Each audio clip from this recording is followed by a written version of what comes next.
이준석 시즌2는 안 된다. 지난 총선 당시 서울 종로에서 벌어졌던 이낙연 vs 황교안 선거를 양당 대표 간의 경쟁으로 잘못 기억하는 사람들이 있다. 이낙연 전 대표는 당시 상임선거대책위원장을 맡았을 뿐 2020년 4월 총선 때 더불어민주당의 대표는 이해찬 전 의원이었다. 이낙연 전 대표는 전국을 다니며 선거를 압승으로 이끈 후 전당대회를 거쳐 2020년 8월 당대표가 됐다. 이 전 대표가 총선 당시 당대표였다고 착각하는 이유는 그가 선거 국면에선 사실상 당의 수장 같은 존재감을 보였기 때문이다. 언론도 이 전 대표와 황 전 대표의 종로 선거를 장수들의 맞대결로 표현했었다. 역대 최장수 국무총리를 지내며 대중적 인기가 좋았던 이낙연 전 대표와 달리 당시 대표였던 이해찬 전 의원은 민주당 지지자를 제외하면 중도층 보수층에서 그리 호감도가 높은 편이 아니었다. 다만 이 전 의원은 친문계 좌장으로서 당을 결속시키고 청와대와 당을 잇는 역할을 맡았다. 이낙연이 대회를 맡았다면 이해찬은 대내를 책임지는 모양새였다. 최근 여권에서는 이러한 대내용 대표를 옹립하겠다는 의지가 읽힌다. 국민의힘 전당대회는 내년 3월로 계획되고 있는데 최근 당원 투표 100% 반영과 결선 투표제를 도입키로 했다. 결선 투표제는 최다 득표자의 득표율이 50%를 넘지 않는 경우 1, 2위 득표자를 대상으로 다시 투표하는 방식이다. 여러 논란을 거치며 이미 예상이 됐던 당원 투표 100% 반영과 달리 결선 투표제는 깜짝 등장한 룰이다.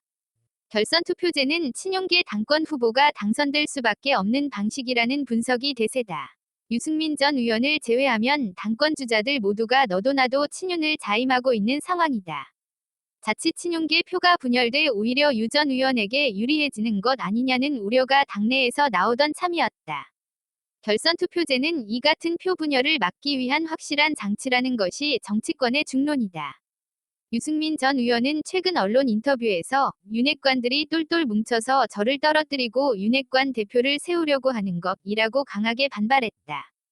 친유승민계로 꼽히는 김웅 국민의힘 의원은 당원과 국민이 함께 어울리는 것이 잔치이지 국민 내쫓고 당원만 모이면 그게 무슨 잔치인가 라면서 전당대회 룰 개정을 비판했다. 결선 투표제까지 도입하며 친윤계 후보에게 유리한 조건이 마련된 것에 대해선 여러 우려가 나오고 있다. 현재 거론되고 있는 친윤계 당권 주자 중 대회용 능력이 뛰어난 사람이 보이지 않는다는 것이 주된 이유다. 주호영 원내대표는 지난 12월 3일 국회 지역구 의석의 절반이 수도권인 만큼 수도권에서 대처가 되는 대표여야 한다. 며 MZ세대에게 인기 있는 대표여야 하고 공천에서 휘둘리지 않고 안정적으로 공천을 해야 한다. 고 언급한 바 있다. 수도권 플러스 2030 표심은 총선 승리의 공식인데 친윤계 당권 주자 중 이를 가져올 수 있는 인물은 보이지 않는다는 걱정이었다. 한동훈, 원희룡, 권영세 등 내각 인사들의 차출설이 끊이지 않는 이유이기도 하다. 다만 국민의힘 일각에선 차기 당대표는 내부 결집과 대통령과의 소통이 우선순위여야 한다는 의견이 힘을 얻고 있다. 국민의힘 전직위원회 이야기다. 당대표만 가지고 총선을 치르는 게 아니다.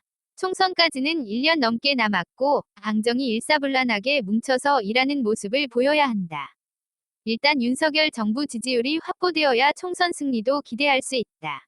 그는 이런 말도 덧붙였다. 유승민 전 의원이 중도층에게 인기 있는 건 사실이다. 하지만 이준석 사태 시즌2가 될 가능성이 높다. 그러면 정권도 총선도 같이 망하는 길이다. 이런 점에서 친윤계가 당대표를 맡는 것이 순리다. 윤석열 대통령은 여의도를 거쳐 간 정치인이 아니다. 당내의 자기 계파, 친문 친박 친이 등을 만들고 수장으로 활동하다 대통령이 된 전례를 밟지 않았다. 윤 대통령도 당무에 개입하는 모양새가 드러나는 것을 극도로 꺼린다. 다만 대선 전후 이준석 전 대표와의 갈등을 겪으며 윤 대통령에겐 여당 대표는 정부와 원팀이 될 수 있는 사람이 되어야 한다. 는 인식이 강하게 자리 잡힌 것으로 보인다. 최근 윤 대통령이 사석에서 3월 전당대회를 두고 당원 투표 100%로 당원 비중을 올려야 한다는 취지의 발언을 한 것도 이와 무관치 않다. 이런 배경에서 결선 투표제 자체가 윤심의 결과라는 해석이 나온다. 윤 대통령이 특정 인사를 지지하는 분위기를 만들지 않고도 결선 투표제를 통해 선출된 친윤계 후보에 자연스럽게 당심이 쏠릴 것이란 전망이다. 국민의힘 관계자는 윤 대통령이 내심 바라는 당대표가 누구인지 아무도 모른다. 면서 대통령이 누구를 도와주지도 않을 것이다. 단지 전당대회를 통해 당선된 당대표에게 힘을 실어줄 것 같다. 고 내다봤다. 국민의힘의 또 다른 관계자는 이번 당대표는 1년간 집안 살림을 잘 챙길 수 있는 사람이 맞는 게 맞는다. 면서 총선에 가선 원희룡, 한동훈 등 당의 얼굴이 될 수 있을 인물이 나서 선거를 이끄는 전략으로 가야 한다. 고 말했다. 현재 유승민 전 의원을 제외한 당권 주자들은 윤심을 강조하며 당원들의 마음을 얻기 위해 애쓰고 있다.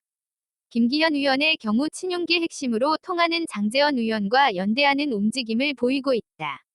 김 의원은 이른바 김장연대에 대해 김장을 잘 담가서 맛있게 식단에 올려놓고 정치권의 영양분을 잘 공급할 수 있도록 하겠다. 며 사실상 인정하는 입장을 보였다. 장 의원도 맞선 본 지 얼마 안 됐다. 데이트해야 결혼할지 결정하지 않겠나 라며 굳이 부인하지 않았다. 안철수 의원은 지난 12월 20일부터 대구 경북 TK를 방문해 당심 얻기에 주력하고 있다. 안 의원은 김장연대에 대해선 혼자 이길 수 없다는 사실을 고백한 것이라고 지적했다. 나경원 저출산고령사회위원회 부위원장은 지난 12월 17일 페이스북에 오늘 경남 당원들을 만나러 가는 길이다.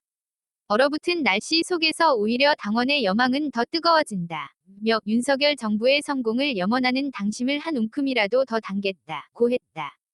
윤상현 의원은 친윤계이면서도 다소 다른 목소리를 내고 있다. 윤 대통령과 자주 소통의 신윤핵관으로 불리기도 한 윤 의원은 지난 12월 17일 자신의 페이스북에 몇몇 당권 주자들이 윤 대통령과 관저에서 식사했다거나 윤 대통령과 이심전심이라는 등 이른바 윤심 마케팅을 하는 것은 대통령에게 큰 부담을 드릴 뿐만 아니라 공정한 경선에 대한 의구심만 키워 당의 화합을 해치는 일이라고 지적했다. 윤 의원은 당원 투표 비중 100%에 대해서도 이렇게 속전속결로 밀어붙여야만 했는지 안타깝다. 고 했다.